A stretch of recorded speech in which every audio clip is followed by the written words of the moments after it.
Hey, All everybody. right. This has never happened before, but I don't know who's going to come on. We're just excited to be here.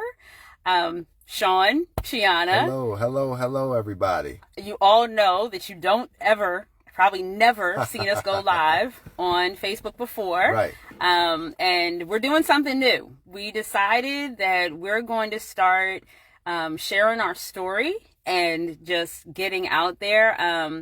As you said, most of the time we're not posting a whole bunch. right, And a lot of people may have thought, like, hey, what happened to them? Um, where did they go? What's been going on? But this is the time we've decided the next 30 days we're going to be going live to bring our Facebook family up to speed, as well as just build awareness right, to what's been going on in our life, and hopefully our lives can be a positive impact on somebody else's life. right. So we are letting people know what has been going on with us, basically, and just to kind of bring everybody up to speed. We've been married for 20 years, Yup. 20 Yep. years, 20, and we have a special needs family. We have 4 children. They're 13, 15, 17, and 19. Yes, 4 teenagers right now. And we just think this will be really good to help families that have special needs children in their families. We're a special needs family, and when we became a special needs family 17 years ago, everything changed for us. Our whole worlds basically changed, and that's what we want to bring awareness to. Just letting everybody know what's going on with us. So, I guess to wind it back some, and we don't want this to just be a monologue. So, the idea is that if you have questions, or if you've ever thought about what's what's been going on, or have thought about questions that you have about special needs families, or just people in general, we just want to start conversation. We want to start a dialogue so that people can see that, hey, there's people out there you can ask questions to, because we already know y'all, but we also want to spread it out so that you can share with somebody else. And so, starting with our story, which is it's funny, and I first want to explain this too. The reason we're in our car Oh is gosh. because we were about to go live at 8 o'clock, and of course, notice it's not 8 o'clock now. We were about to go live, and then the electricity went off in our entire The neighborhood. whole neighborhood is blacked Yeah, out. I had like 2 or 3 neighbors call me right before we came yeah. outside. And again, that's just a testament to, when God puts something on your heart to do, no matter what happened, you just got to stay focused and do it. I mean, so many different things are detractors and distracts us from our purpose. So that's just one little obstacle that we saw. I mean, we were like, okay, 4 minutes to live, and then boom, the whole lights are off. That's kind of how things roll, but you know how it is. We just got to keep going and do what we need to do anyway. Actually, before Chi says this, I just wanted to kind of put something out there.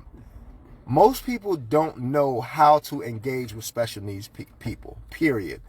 I had the fortune of working with the special needs community as a job. 20 something years I was a therapist. So I saw autistic children. I saw, children that had behavioral problems, children that were on the spectrum.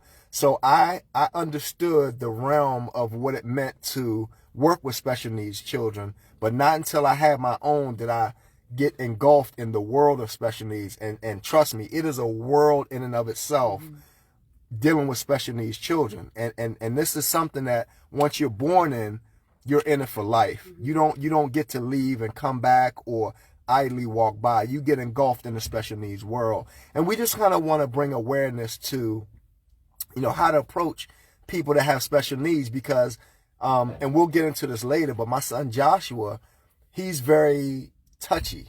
And I remember one time we were in Lowe's and he touched a stranger, and the guy pulled his head, get off of me, and I was about to really go to blows with that guy. And I had to think, because I had Joshua with me, who was probably like 4 or 5 at the time, and I had my younger son Jalen with me too. And I'm like, this would be crazy, me out here fighting a grown man with 2 little toddlers and a special needs child. So I just had to really think. it made me reevaluate myself and say, how can I do a better job of letting the public know about how to approach special needs children? Some people we know have cards that when you stare at their children, they give you a card and the card tells you about their special needs child.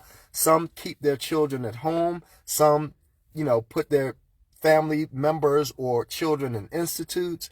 There's a variety of different ways. We just want to kind of share with you our way and what we did and what worked for us. So I guess you can do the intro to Joshua, and then we'll go from there. So just to start out, as to the roller coaster of our beginnings, so we got married in 2002, had our oldest daughter in 2003, and then became a special needs family in 2006. So that we had one idea in mind of where our family was going, what we kind of wanted it to look like, and we had aspirations and dreams, and then it all came to a halt.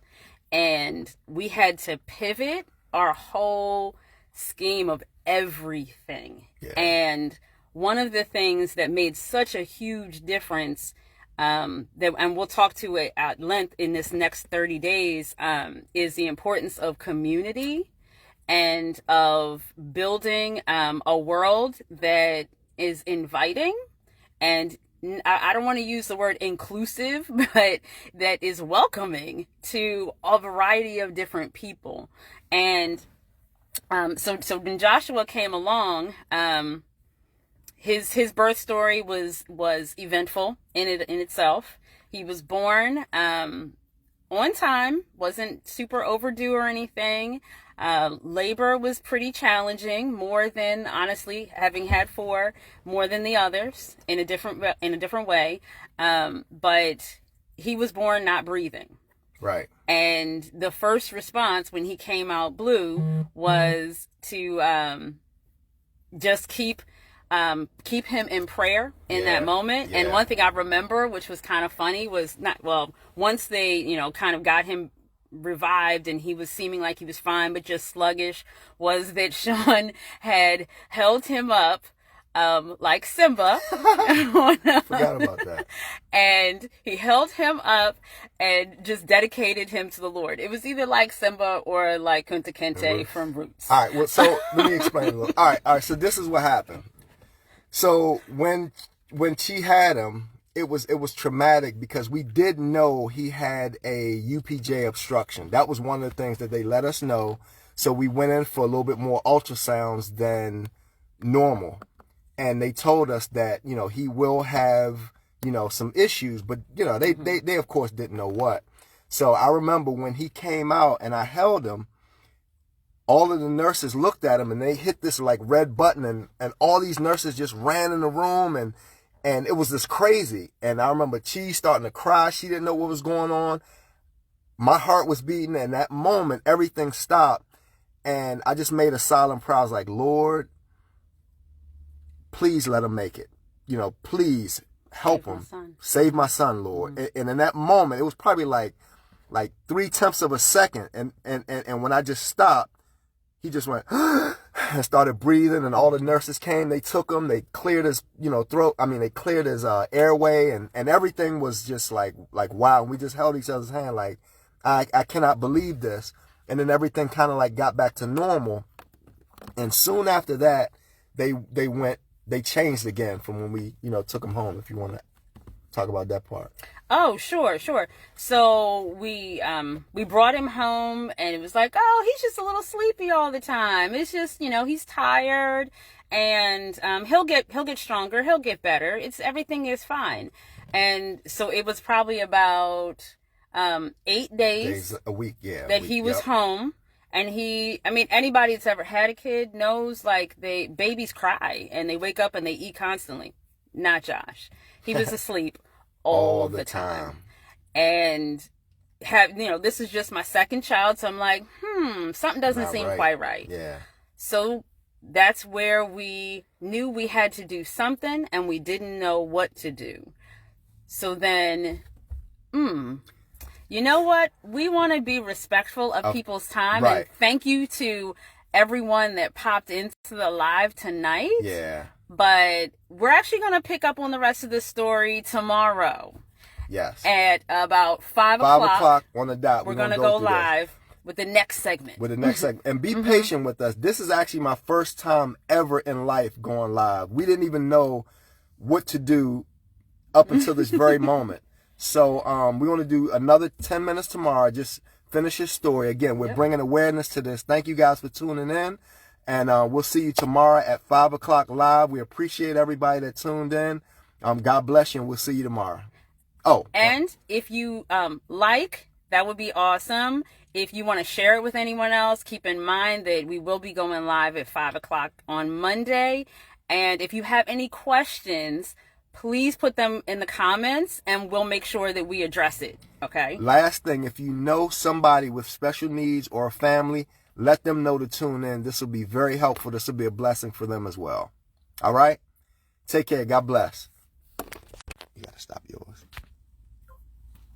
Wow. You did it! Wow. See? That's unbelievable. You did it. We're still live. All right, y'all.